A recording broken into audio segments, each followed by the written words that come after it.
Yeah. Well, listen. What a great game, and what a horrible, tough way to lose.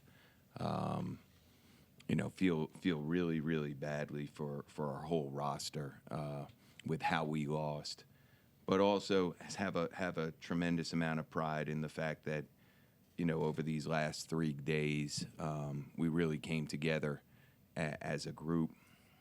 Gio didn't come out in 3 straight games. Jalen didn't come out in 2 of the last 3 games. Played as hard as they could play. Vaughn, we as a staff, came up with a nickname for him, I-95, fastest way to go from here to Florida. We were saying the best way to go, straight way, going through him, and he delivered at a ridiculously high level. And look, this is not easy. It's not easy to come here and have to face everybody. As I told the team, I should have called the timeout there, so do not blame Julius. There's 100 plays in the game, and that was just one of them. So I'll let you ask questions for these guys and let them go, and then you can ask more from me. Rico McGee, how are you guys able to slow down Ali in the second half? Because it seemed like you guys kind of shut him out in the second half. Honestly, I just think we saw he was getting off in the first half, so we just had to try to shut his water off or make it harder for him, honestly, and just make it tough. Also, I think we went zone, so that might have bothered him a little bit more. Yeah. VonCameron, this three-day run here, how does this help your team as you move forward next year with 4 starters that can return? Just giving us even more experience, stacking experience, and giving us more fuel to the fire. I would say, honestly, he's giving us fuel to the fire. Just come back ready for next year. It seemed like this team kind of, I won't say flipped a switch, but just what happened these last 3 days where you guys really played to your potential, it seemed, and it was different than the earlier portion of the season. Yeah, I would say we flipped the switch. I think we could have just going through adversity. I think we're a very tough team, physical, feisty, and I think we just honestly just put everything together and we just showed it what we can actually do. Gio, what are your emotions as a team leader and knowing the run that you guys are able to make, but obviously not the finish you wanted? I got no words right now. I still can't believe how the game ended. I'm just proud of this guy, how far we fought. Like he said, these 3 days, we came together, with one goal, and we were playing for each other, and that was the most proud that I can be for this team. For you and VonCameron, Coach said don't blame Julius. Obviously, a lot of things happen in a game. Obviously, the spotlight's on the final seconds, but what do you guys say to him, and how can you support him through this? Just, one, learn from it. Two, we mean it. That was not, the reason we lost. There's a lot of plays in the games. There was one play that I tried to lob it to Cloran. I should have probably passed it. Ended up with a turnover, and they ended up scoring on the other end. I missed a free throw, too. So there's a million plays, and we meant it. When we say that we don't blame him, that's still our guy, and we're going to support him. Absolutely. Any other questions for our student athlete before we dismiss them? We'll go ahead and do that at this time. Thank you, fellas. Thank you. Appreciate you.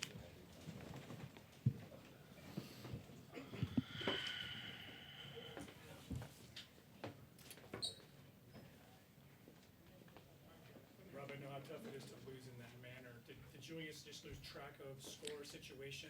I gotta assume so. Yeah. I gotta assume so. He probably thought we were down 1 instead of up 1. And just to answer, to piggyback, because I know you'll all ask, the thing that I told him, I didn't tell the whole team. I told him, if this is the worst thing, not everybody's an adult. I'm an adult.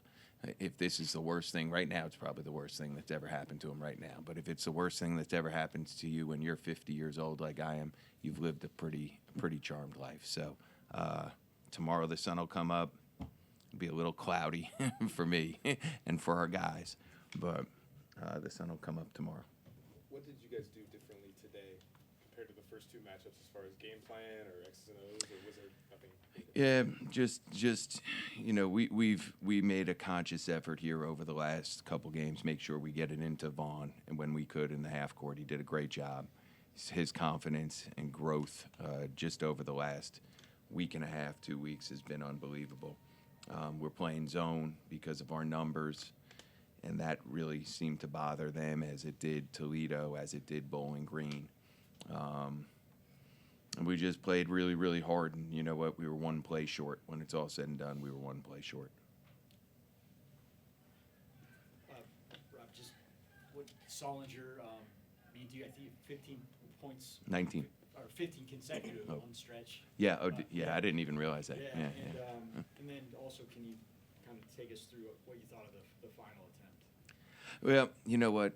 The final attempt, I'm sure they switched and they had two guys on them. I mean, you have 4.8 seconds to go. You know, you have 4 or 5 dribbles. We wanted to make sure he got it in his hands and got something up. You know, Enrique Freeman's flying at him. I don't know, you know, if he could have gotten a better shot, not a better shot. He got a shot, and you know, you watch some of the shots he makes a lot of tough shots. So when it left his hands, you think, okay, it's got a chance. And, you know, it didn't go in. So, you know, obviously wish it did, but the ball's in his hands, which is where we'd want it to be. Coach, can you talk about the job Magnus had done in really doing his best than containing Yeah, him and listen, all night? unbelievable, man. You know, he's a redshirt freshman walk-on who hadn't played much and battled. You know, to me, Enrique Freeman, in my opinion, is, you know, the most dominant player in the MAC. Minus, I'm not going to talk about Kent guys, but I've been in the league for a long time that I've ever seen. And he's an unbelievable competitor, an unbelievable winner. You know, again, you compete against him, but you also watch how he interacts and how he acts on the court. I watch every game that they play. You know, just an unbelievable dude. So for Mag to go in there and compete against the player of the year the way he did, like, what an unreal effort by him. You know, Claron had the tip in that gave us the lead. You know, Claron's battling injury to play. And, yeah, you know, proud of all these guys, proud of all of them. Obviously disappointed for them, disappointed for our school. But again, you know, give Akron credit. They had an awesome team, and they found a way to win the game.